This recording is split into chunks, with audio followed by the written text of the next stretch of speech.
Well, folks, you know you're in for a treat when you hear that tune. It's time for another week of the Rec Poker Podcast. This is the Forums edition of the podcast. I've got the best freaking job in the world. My name's Jim Reed. I'm Bluff Serini in the home game, and I get to hang out here on Monday nights talking with my friends about poker.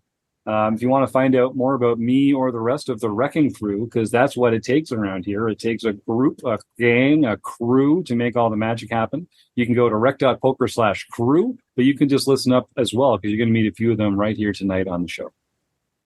Well, I'm Chris Jones. You can find me 5B5 on Threads or Twitter, or 5x5 in the PokerStar home game. And I'm Rob Washam. You can find me as Rabman50 just about everywhere. And if you're having a good time and you enjoy the podcast, you can thank the Running Aces Hotel, Racetrack, and Casino, because they're our sponsor and have been for many years. We couldn't do what we do without them, and we're very grateful for your support, for their support. And if you want to say thanks to them and say thanks to us, you can go to rec.poker/support and find all sorts of great ways to help us out with a review or a like or a follow or a subscribe, or maybe even buying one of us a cup of coffee. So please do head on over rec.poker/support and see what your options are over there. So I mentioned already, this is the forums edition of the podcast, where we take a forum post from the absolutely free forums at rec.poker and talk about it here on the air. Tonight, we're going to be talking about a few hands that Chris Jones himself played recently. And Chris, I won't put words in your mouth. Why don't you kind of introduce the theme for tonight, and we'll get right into it. So I played not that much poker on Sunday, just yesterday, but I ran into this spot over and over again, and it was kind of confounding. Which is basically, we have opened, been called by an out of position player, very typical bread and butter spot, and we have opened with a big pair in all three cases of the hands we're going to be talking about. We go to a flop, and we remain undeterred with our overpair, so we continue our action, and then we face a check raise from our opponent. And that's where I wanted to start talking about, what is our approach in this kind of situation, and where are we at? And in fact, as I'm looking at these two, just to set the groundwork, we're in tournaments. In all of these cases, this is prior to the money, because I did not cash My condolences. in any of the tournaments I played in. So I know that none of them made the money. And we're not even facing a lot of bubble pressure here. This is sort of in that phase 2 of the tournament, where it's kind of getting down to it. We're getting close to where Reg is closing, but we're not near to where the bubble is going to burst. And in all of these cases, I have between 27 and 36 big blinds. So in one case, I've got 27. One case, I've got 30. One case, I got 36. And I have aces, queens, and jacks.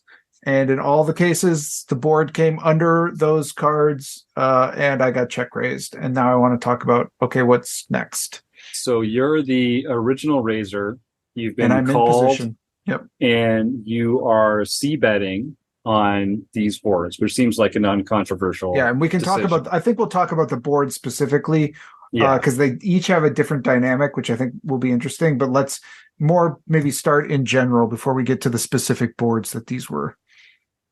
Well, I think one of the things is, what was your position when you opened? Mm-hmm. Because the person that's going to be calling you is going to put a different range on you based on your position, right? Yeah, and that does vary a little bit more. So when I had jacks, I was under the gun. Queens, I was on the button. And aces, I was in the cutoff. So, in the cutoff and the button especially, you can be really, really wide there if you're the initial opener, right? Yep. I mean, that's the button is almost a 50% range, that you're opening. Well, depending on the types of players in the small blind and the big blind, but that's your standard steal spot where you're going to try to steal with a lot. So the guy in a big blind calling you could just assume that you don't have much, or you could have just about anything. So in this spot, one of the things that's going to be in common for all the hands is we've made the C bet and we're facing a check raise. And just myself, anecdotally, when I'm in this spot, I feel a lot of tension because I feel like I have a very strong hand. Overpairs to the board are hard to get. They're hard to make. They're typically very strong holdings. And our opponent, when they check raise, depending on who they are, they either have a very, very strong holding, a very weak holding, or a balanced range with some semi bluffs in there and that kind of thing. So I'm for some villains, I know this is a BS answer. Like for some villains, I think you can fold pocket jacks on a 10 high board if they check raise because they're just only ever doing it with a set or two pair. I think like Rob's getting at for some of these other players, especially if you have a wide opening range, they can check raise you with more air or semi bluff garbage hands that you don't want to fold to.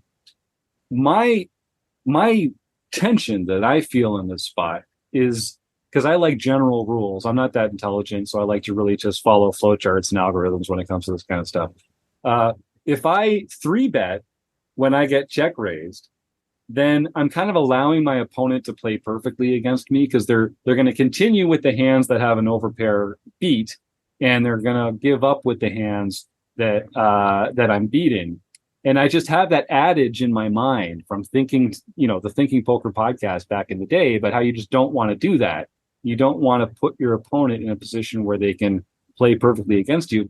But I think what I'm going to learn today is that that's just one of the general rules that you kind of have to weigh. Well, talk to me about that. Yeah, I mean, and one of the interesting things for me is, this is certainly a move that puts you back on your heels. It's to talk about kind of Andrew Brokus and that sort of idea of a polarized and a condensed range. When we start this, pre-flop, we think of ourselves as having a polarized range or at least a value range.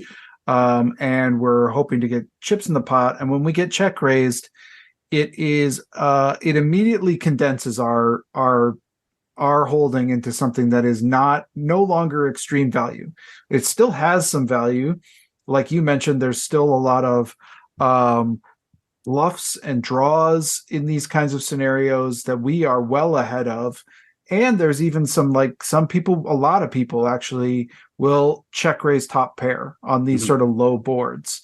And so we're doing very well against those. So theory, when you look these spots up, like on a GTO wizard or whatever, in most cases, it is asking you to raise this back against your opponent. And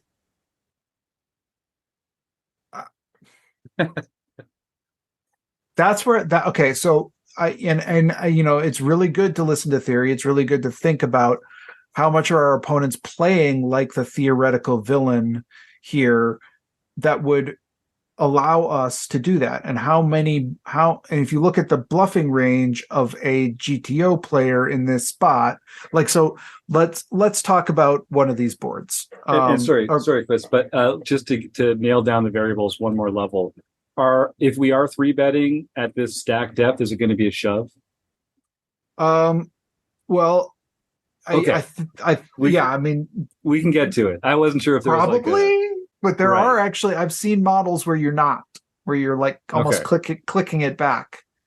So all the options are on the table. We're deep enough that it's not that simplified yet. Okay, please continue. Because, by the way, when we continue here, we're often continuing very small in this spot. So, I don't know. Other thoughts? Do you want to talk about these three specifically, or one of them specifically? I mean, I guess the last thing, the general, let's talk generally. The options are going to be fold, call, or raise, and then if you raise, to how much.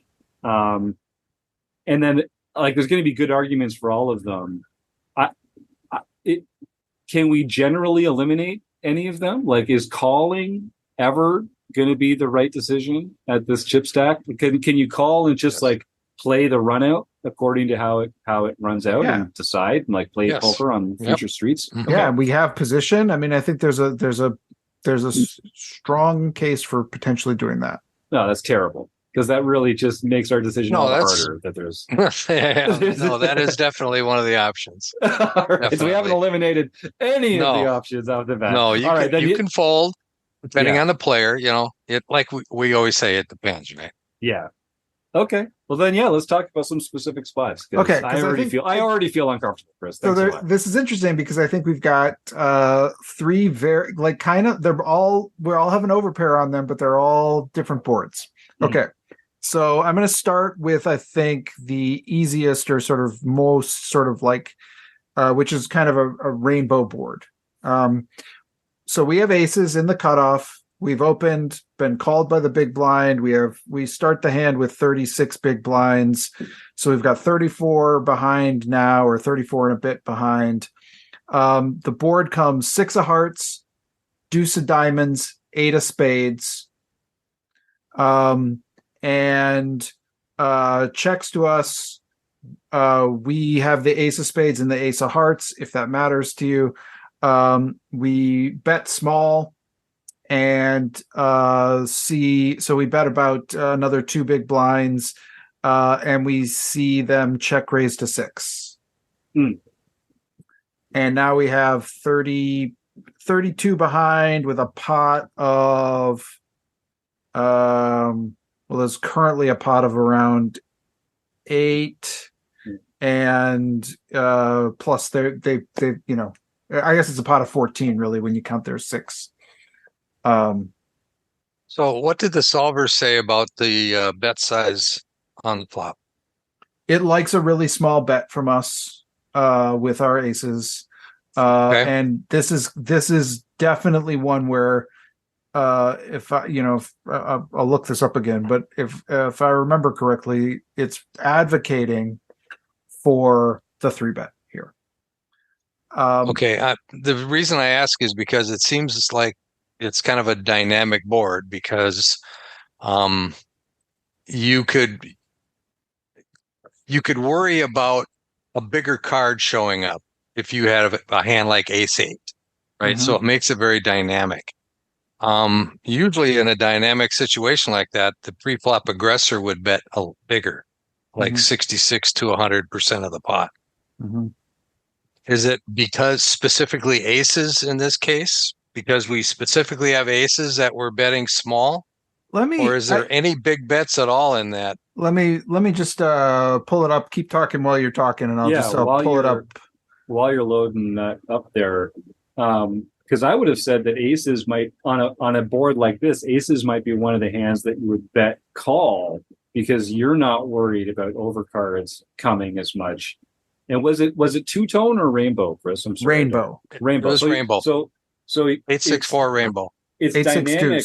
It's dynamic. 8-6-2 rainbow. Yeah. It's dynamic for the like top pair hands, but it's not that dynamic from like a straight or a flush point of view. Yeah, there's the two. There's the gapper out there.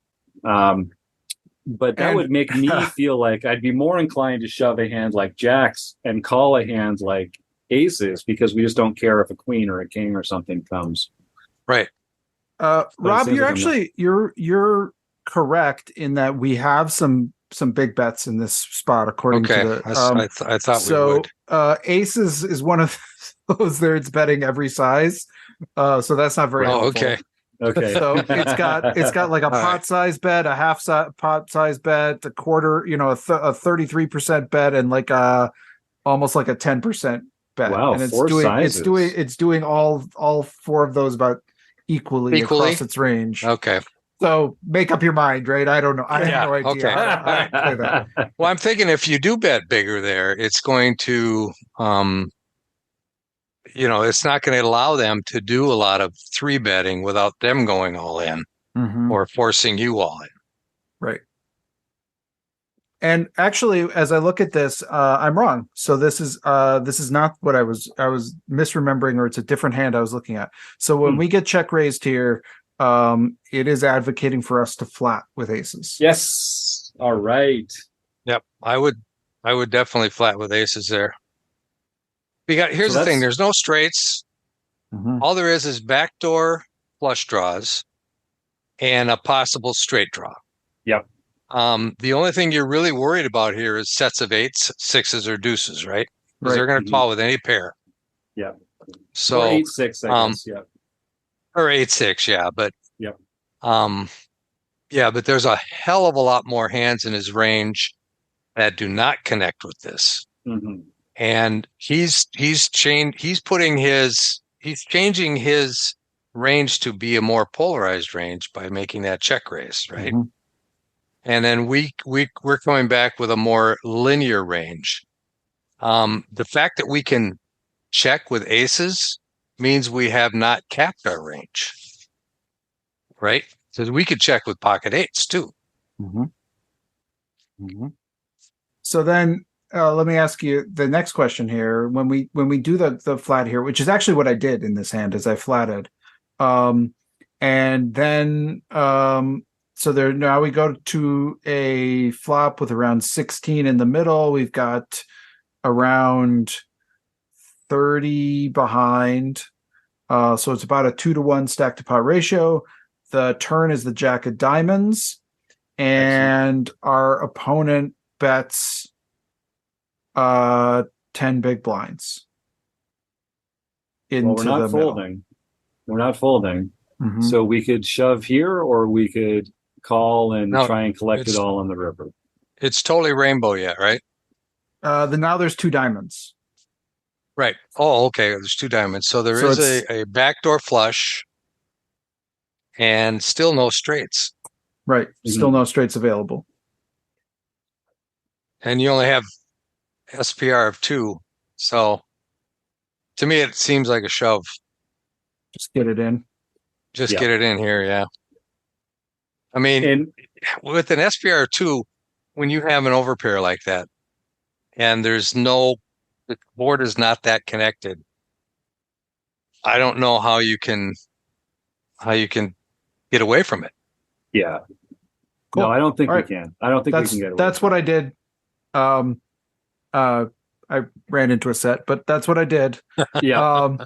Now I think, and even that's going to be the case for almost every turn that comes, right? Like, I guess you wouldn't want to do it necessarily if the 8 pairs, because that's the most likely value hand that our opponent has when they're check raising. And then also the ones that are a little dicey are like the ones that complete the obvious like open-enders straight. So like so if they've got 9-7, like the 5 and the 10 are not great. Like 8 is the worst card, 5 and 10 are like the next 2 worst cards. Yeah. And then even like the 7 is the 7 or the 9 are like they're 2 pair. Yeah. They're 2 pairing there a little. You're not blocking any of that stuff with your aces, right? So any 7, any 9, any 5, 7, 9, or 10. Right. Or 8. Really could complete the jack straight. is a really good card. It's a really good card. Yeah. Exactly. That's why I say, at that point, I like that you as have a choice. Yeah. All right, let's complicate things. So we'll go to the next hand. So now we've got queens. We're on the button. We get called by the big blind. We start this hand with, what did we start this hand with? 27 big blinds. Button calls. Flop is jack of hearts, 9 of diamonds, 4 of diamonds. And we have 2 queens with no diamond. We're on the button and the big blind. We're on the button. They're in the big blind and they called us. Okay. The suits are 2. Suits are, what are the suits? We have the queen of spades and the queen of clubs. So 2 black queens.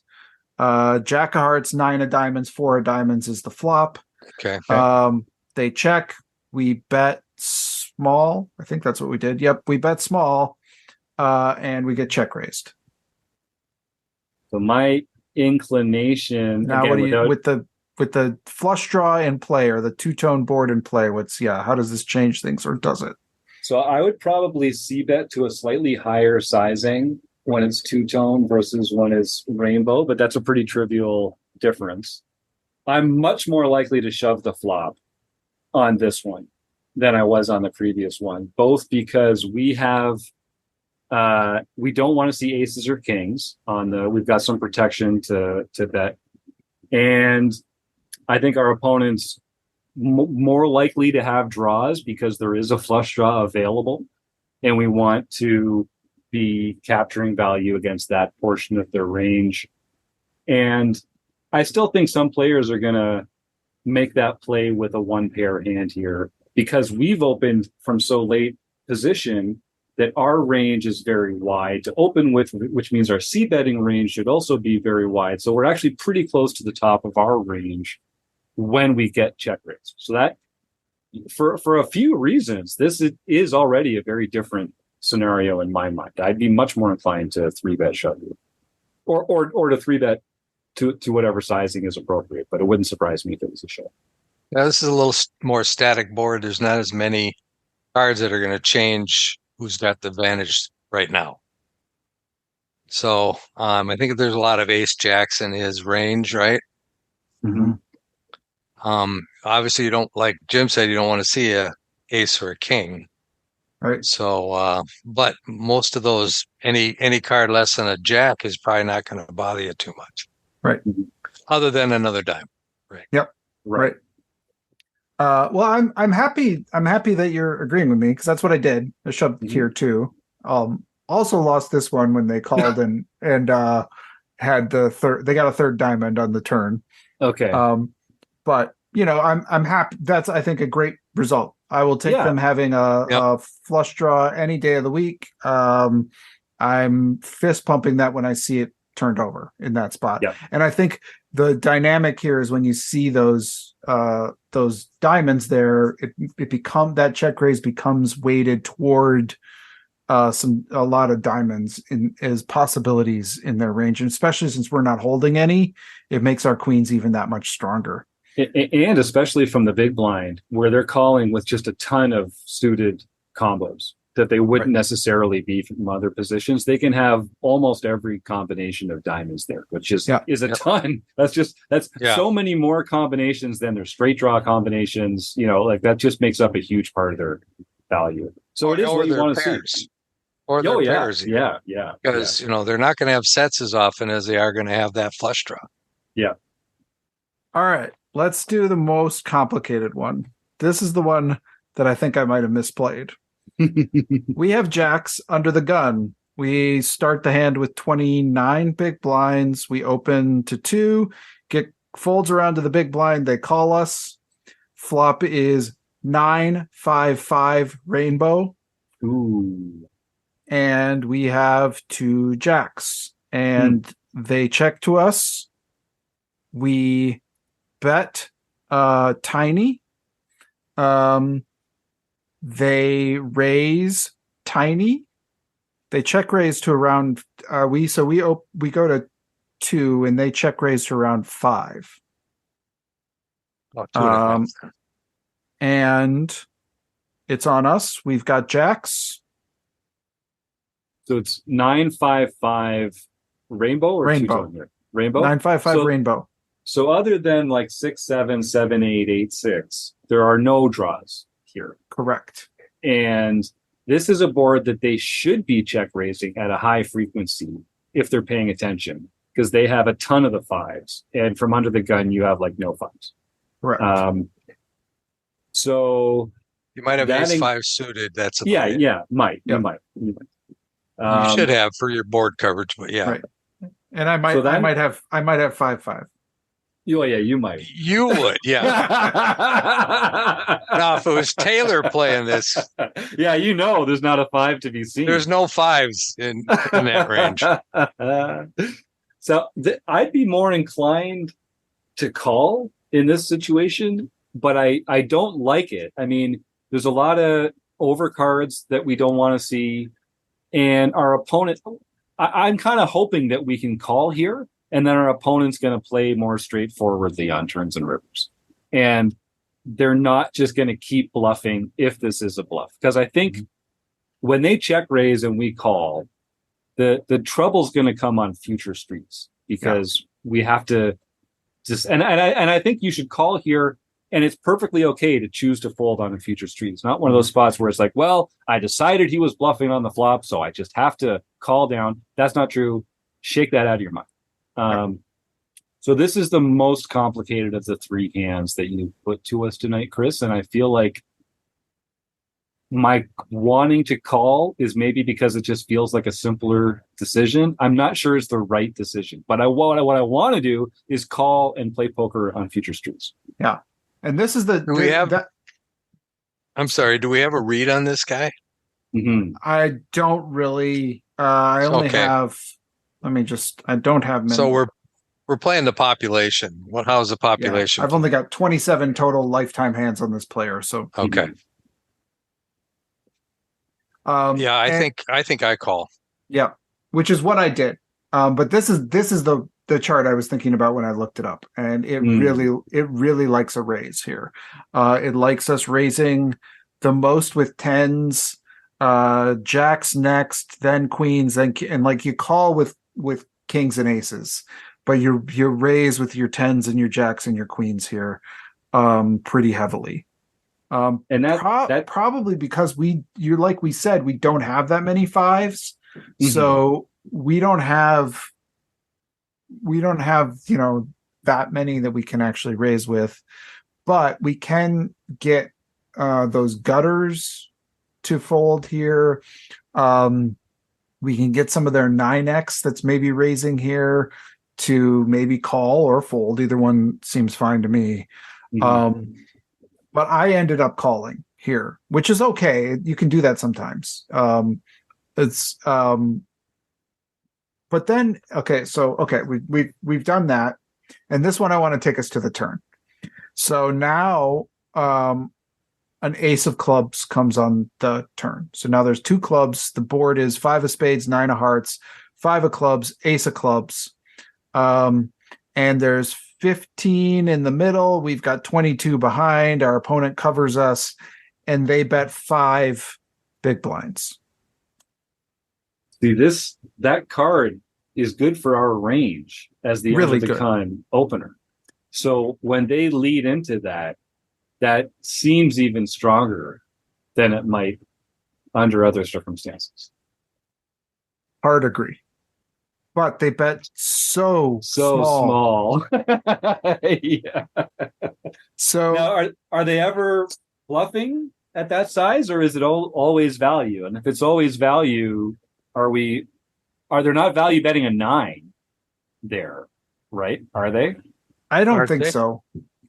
I think this is a 5, or the question I had when I was like, do those gutters because those seem to be the most obvious bluffs here are like 6-7, 7-8, and 8-6. Do they then bet if this player's like this was a pretty big tournament or a pretty high buy-in tournament, so they could be quite good. Do they do this with their 5s as well? Like their 5x, do they bet really small here and just do this now with their gutters? I don't know. Did they do it? So the one thing that we didn't consider was if they had like a wheel ace pre-flop and they've got the backdoor wheel draw. Yeah, that's possible. And now they've hit an ace and they've hit an ace. Although they might slow down now that they've made top pair bad kicker, because you're going to have better aces than they are all the time. When you open and you have an ace, you're going to have a better ace than you. So maybe that they wouldn't take that line. One of the problems with when we call here, we're capping our range, right? Because now we're saying, well, we don't have aces or kings. Now you could still have ace king, ace queen, maybe ace king, ace queen type hand, but that's about it.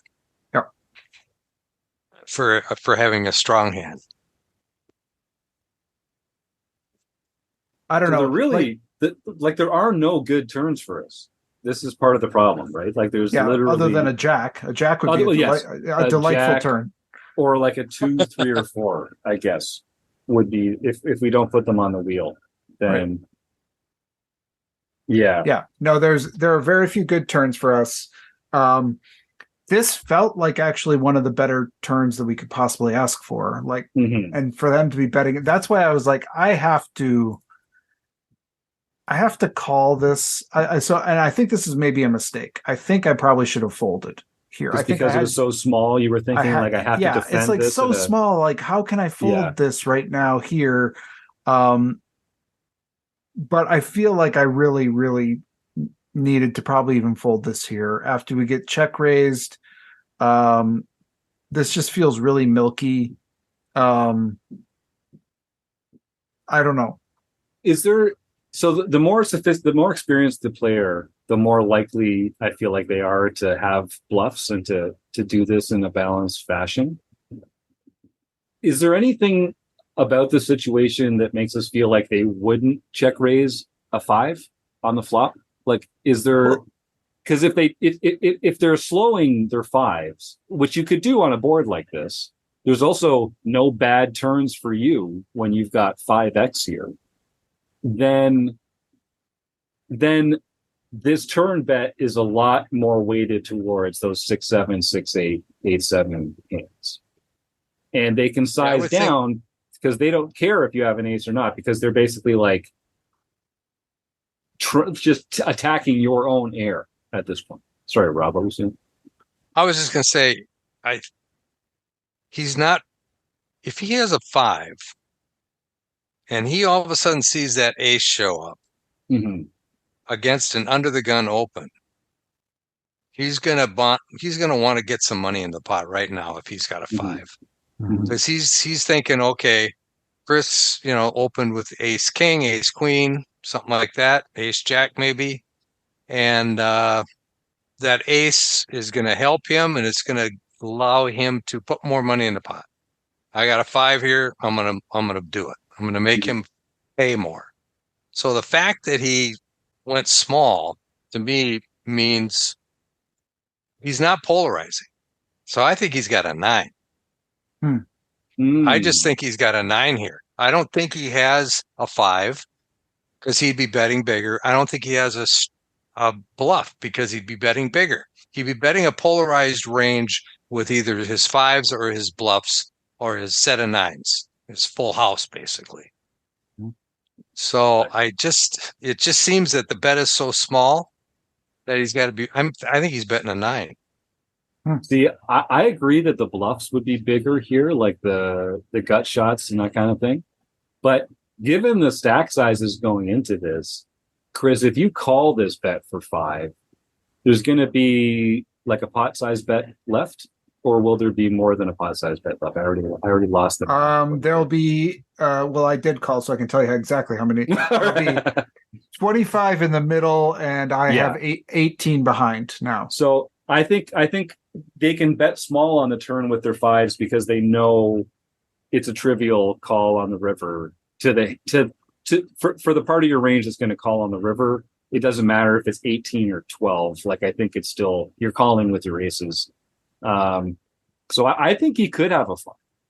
The size of the turn inclines me more to a 5. Because it's a here's some rope bet. And again, I would say that if the turn wasn't an ace. Right. Yeah. If the turn was like a 10 or some other meaningless card, that's a good point. Then I would definitely put him on a 5. But the fact that it was an ace, at least from my mind, I would be thinking, okay, I've got trip 5s. This guy now has a pair of aces with a good kicker. So he's going to put money in the pot.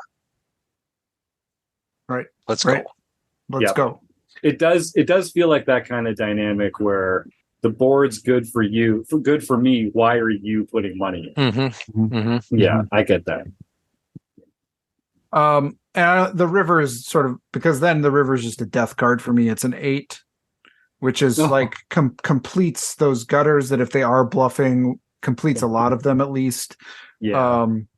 And he shoves. He's going to be shoving no matter. I mean, like I'm like, once I call this, I'm like, okay. But I think I was sort of like, I guess I'm going with this, but unless it's a 6, 7, or 8, then I probably not. And it came an 8, and I did end up folding.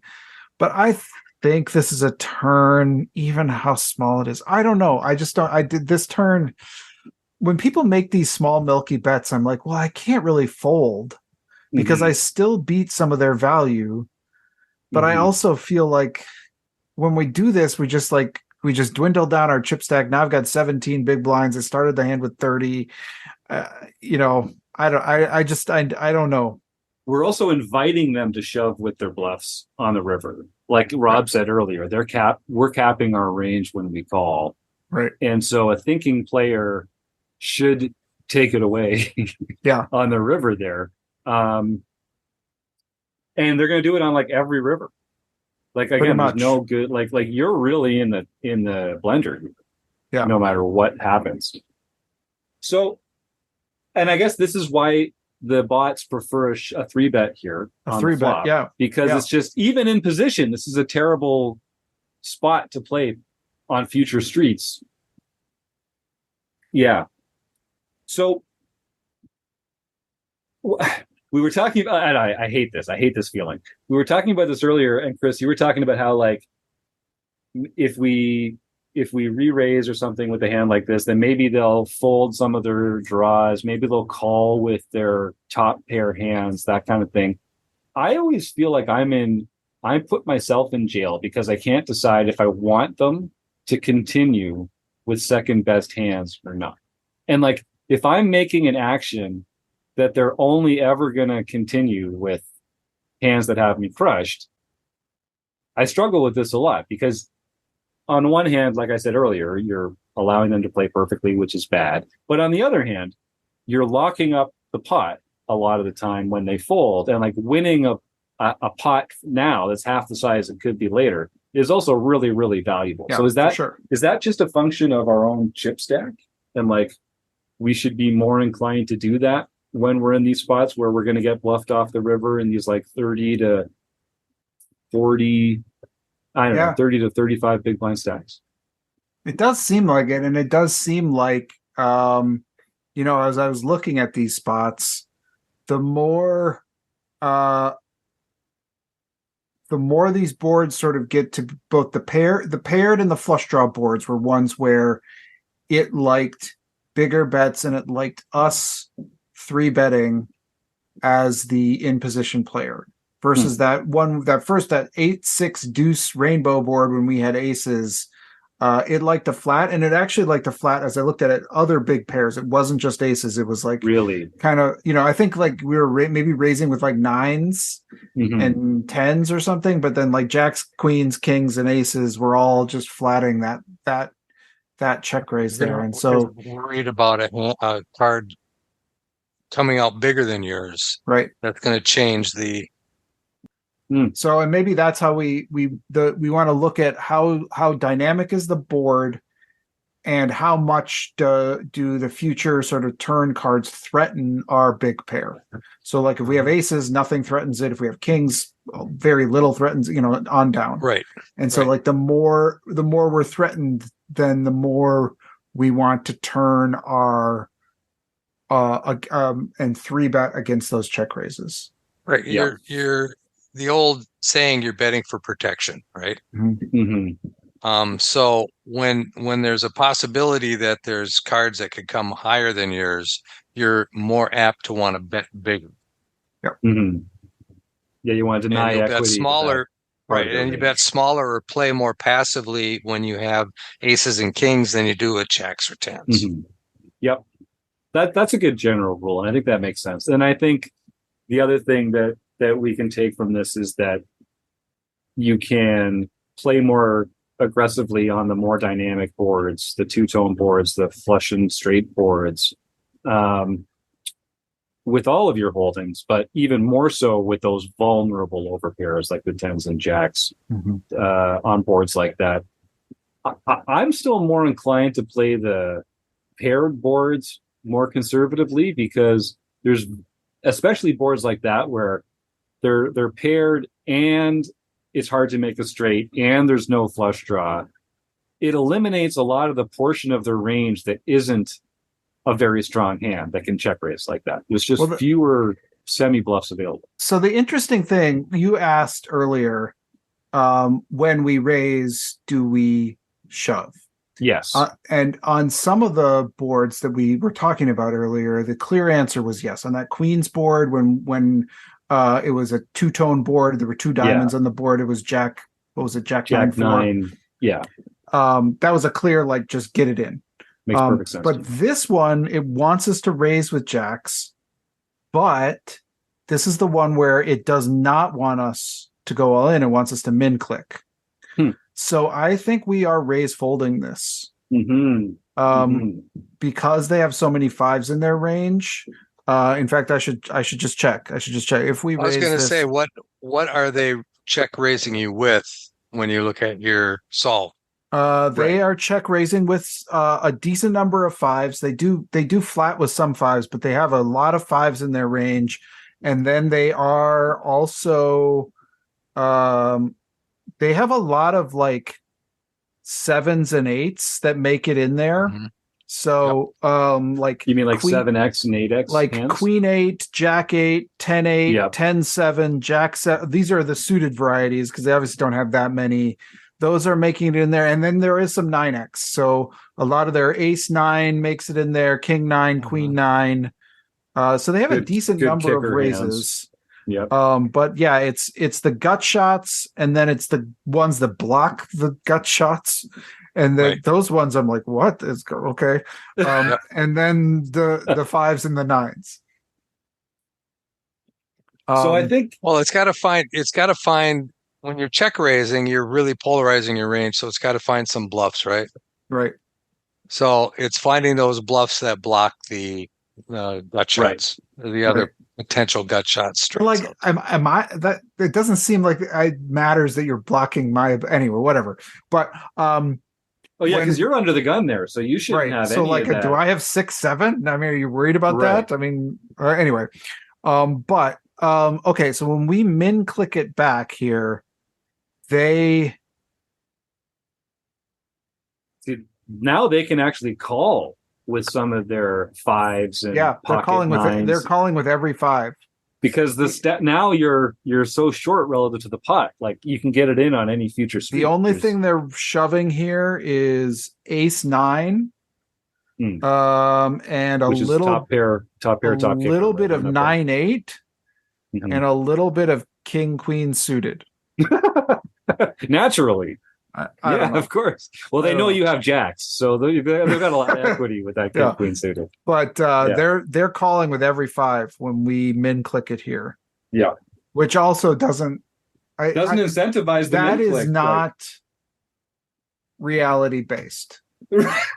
Because if I min click my jacks here, and anybody on earth that I play against in most player pools has a 5x here, they're putting it in. Mostly when we're this short, but whatever. Right. Yeah. Well, that's the trickiest one. That's a computer playing against another computer. Yeah, indeed. And that's why I'm looking at it saying that the bet that he made, the small bet he made on the turn, it screamed to me 9. I don't know why. Yeah. It just screamed to me 9.